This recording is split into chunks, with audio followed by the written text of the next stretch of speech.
Good evening, everyone. This is Dr. Julia, consultant obstetrician, gynecologist, infertility specialist, and laparoscopic surgeon from Lotus Group of Hospital. At present, I'm working in Lakrikapur, Lotus Hospital. So, today's topic I would like to discuss on menstrual hygiene and the myths and its associated taboo. Most of the people, what menstruation is, why exactly are we talking on this topic, menstruation? Why is it a taboo? We need to understand, the society needs to understand what is menstruation. A woman, a girl, when she attains the adolescent age, at the age at the first period when she gets. It's just she's 9 to 13 years. And most unfortunately, our school system starts educating them around when they're in 8th class. Before that, already they start their periods. So basically, it is what menstruation is what? It is a normal biological phenomena which every woman or a girl bleeds for 5 to 7 days every month. Then why is it called a taboo? Why people hesitate to talk about this topic? So let's find out the few myths and about this topic. First of all, menstruation. It is a normal cyclical phenomenon. First thing, the education, it should be started at home. First thing, there are three most important crucial points we need to discuss. First is educating.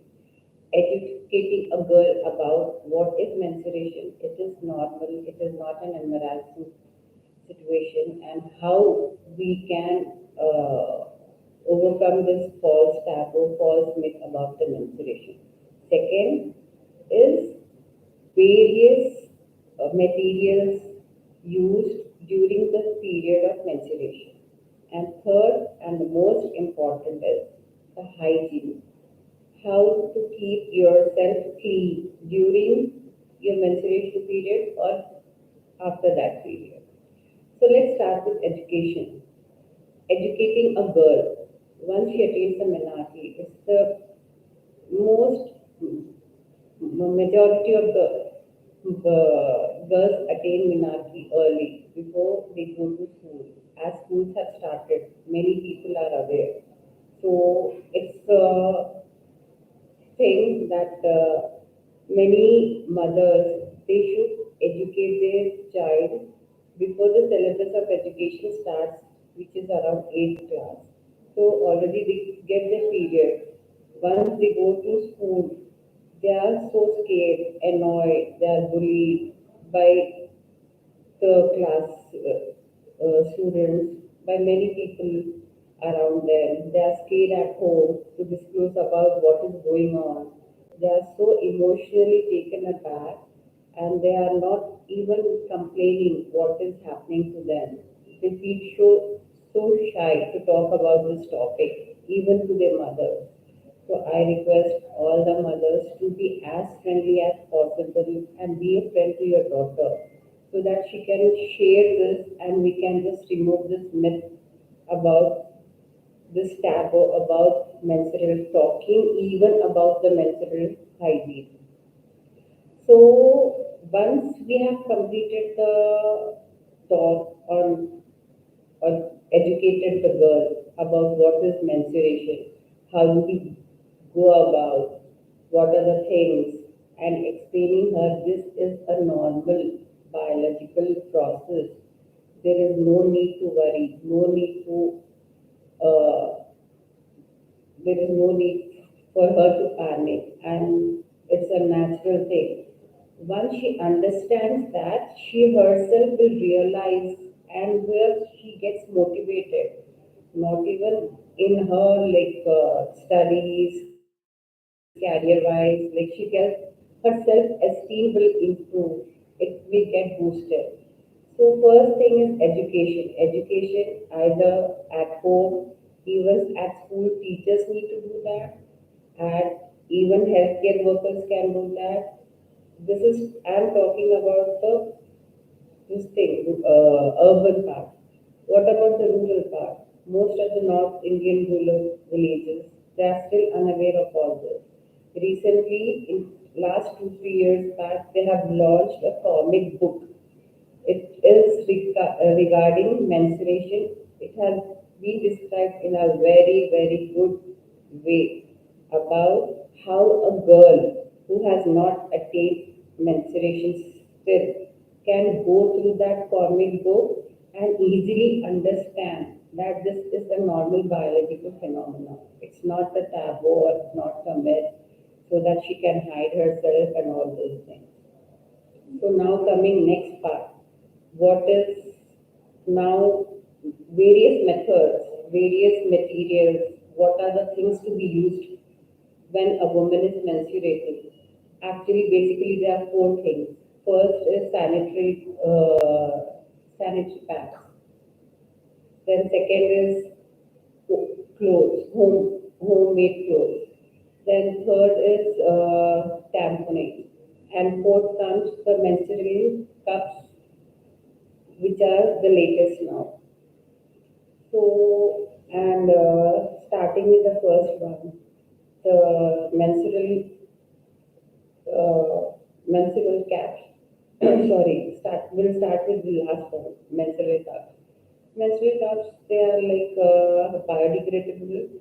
We can just use every 4 to 6 hours. We can change.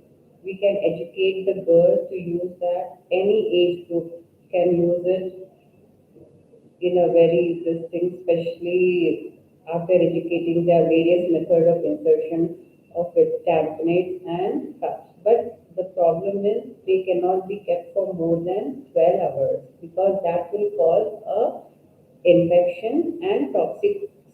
There is one infection called toxic shock syndrome that is related to tamponades if it's left for more than 12 hours.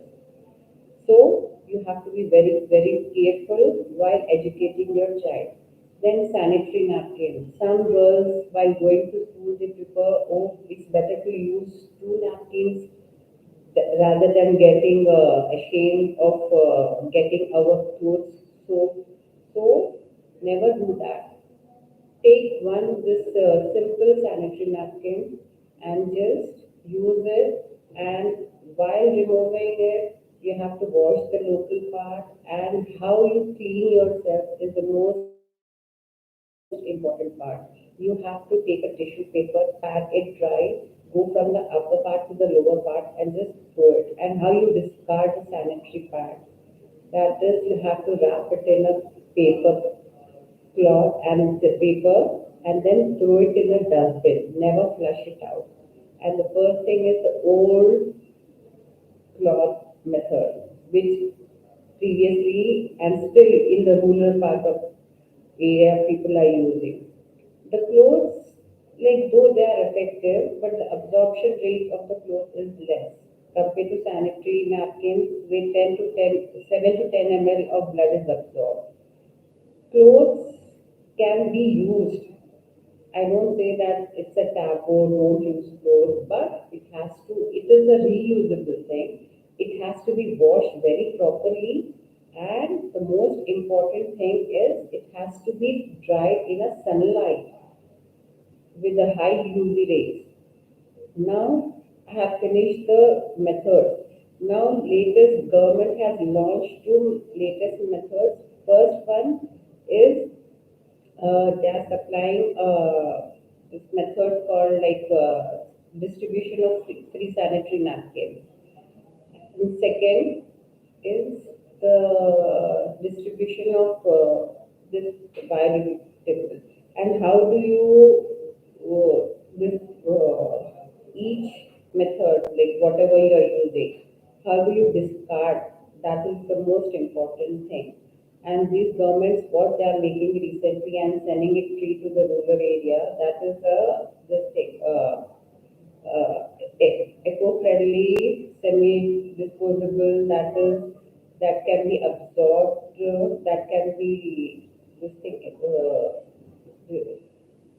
in the soil in the mud, and that will absorb over a period of 6 months. So never just throw the pad open in the air so that all the mosquitoes, all the infection will come.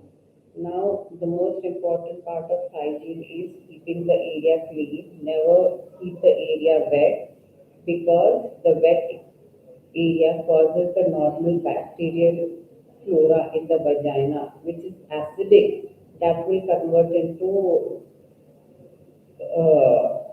that will make more infections. That will cause more infections. So better to keep it padded dry and then use another sanitary napkin because these infections, it will not only cause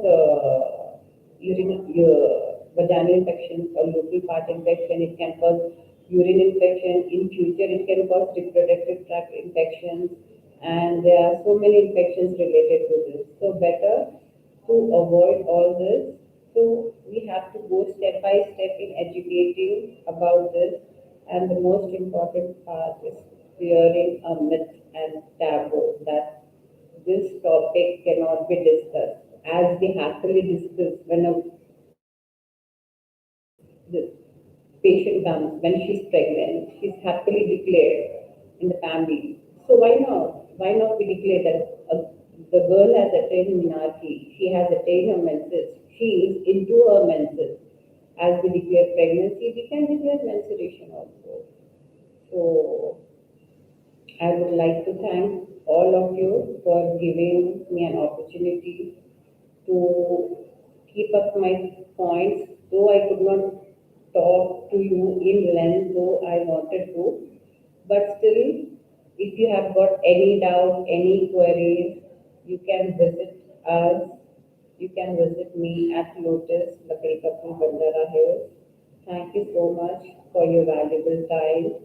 I really do appreciate and hope that this taboo of menstrual hygiene will not remain a taboo and myth.